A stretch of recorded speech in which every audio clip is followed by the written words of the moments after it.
Eluru collectorate వద్ద Sri Sathya Sai drinking water project maintenance workers నిరసన చేపట్టారు. లోకేష్ యువగలం పాదయాత్రలో శ్రీ సత్యసాయి మంచినీటి పథకాన్ని దత్తత తీసుకుంటానని హామీ ఇచ్చారని గుర్తు చేశారు.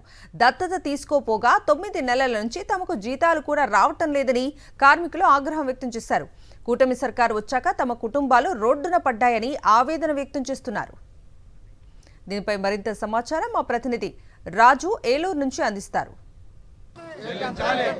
ప్రధానంగా ఉమ్మడి పశ్చిమ గోదావరి జిల్లాలో కూడా ఏజెన్సీతో పాటు ఏదైతే రిజర్వ్ నియోజకవర్గాలు ఉన్నాయో వాటిలో ఉన్నటువంటి సత్యసాయి సంబంధించినటువంటి వాటర్ పథకం కూడా పూర్తిగా వర్కర్స్ ఎవరైతున్నారో వారు కూడా ఈరోజు ఆందోళన పట్టుబట్టారు.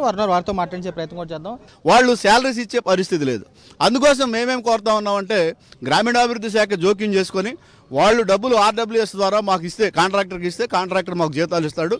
ఆ రూపంగా ఏర్పాటు చేయమని ప్రభుత్వాన్ని డిమాండ్ చేస్తూ ఉన్నాం. అట్లాగే ఈఎస్ఐ, పిఎఫ్ ఇవన్నీ కూడా కట్టించాలి. జీతాలు కూడా అరకొర జీతాలు ఉన్నాయి.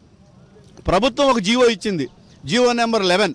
ఆ జీవో ప్రకారంగా అయితే మాకు అందరికీ 21 నుంచి 22 వేల రూపాయలు రావాలి. ఇవాళ 13-14 వేలే వస్తూ ఉన్నాయి గత 10 సంవత్సరాలుగా. అందుకోసం వీళ్ళందరికీ కూడా స్కిల్డ్ జీతాలు ఇవ్వాలి.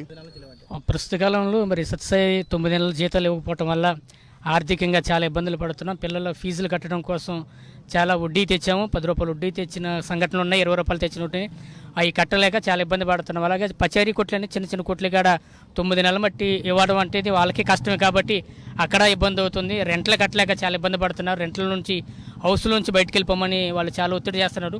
మేము గ్రామీణ ప్రాంతాలకు నీటికి ఇవ్వటం కోసం రాత్రి అనక పగలనక మరి వారి కోసం సేవ చేస్తున్నాం. అయినా కానీ ప్రభుత్వం మమ్మల్ని పట్టించుకోవట్లేదు. మన యువగళం పాదయాత్రలో కోయిలగూడ నుంచి పోతవరం వస్తుంటే పోతవరం దగ్గర మేము మన నారా లోకేష్ గారిని కలిస్తే ఆయన మాకు హామీ ఇచ్చారు.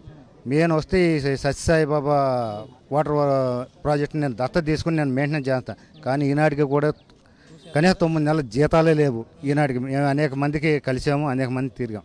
ప్రజలకి మంచినీరు అందించి మా కుటుంబాలు మేము రోడ్డు వేసుకునే పరిస్థితిలోకి మేము వచ్చాం. ఈ రోజున మా పరిస్థితి ఎలా ఉందంటే ప్రతి నియోజక ఎమ్మెల్యేని, ఎంపీలని, మినిస్టర్ని ఎంతోమందిని కలిసాం. ఇదిగో అయిపోతుందని మమ్మల్ని ఎప్పుడు నిరాశ పెట్టారే తప్ప మాకు రూపాయి ఇచ్చే నాదులు లేకుండా పోయింది. ఇప్పటికే దత్తత తీసుకోకపోగా 9 నెలల బకాయిలకు సంబంధించి కూడా తమకు రాలేదు. క్షేత్రస్థాయిలో కూడా తమ కుటుంబాలు కూడా తీవ్ర ఇబ్బందులు పడుతున్నాము. తమకు రావాల్సినటువంటి బకాయిలు కానీ పూర్తి స్థాయిలో తమకి ఇచ్చి కూడా ఆదుకోవాలని చెప్పి వీరు కూడా కోరుకుని పరిస్థితి కూడా కనపడుతుంది. విజయ్ కుమార్ రాజు, సాక్షి, ఏలూరు జిల్లా నుంచి.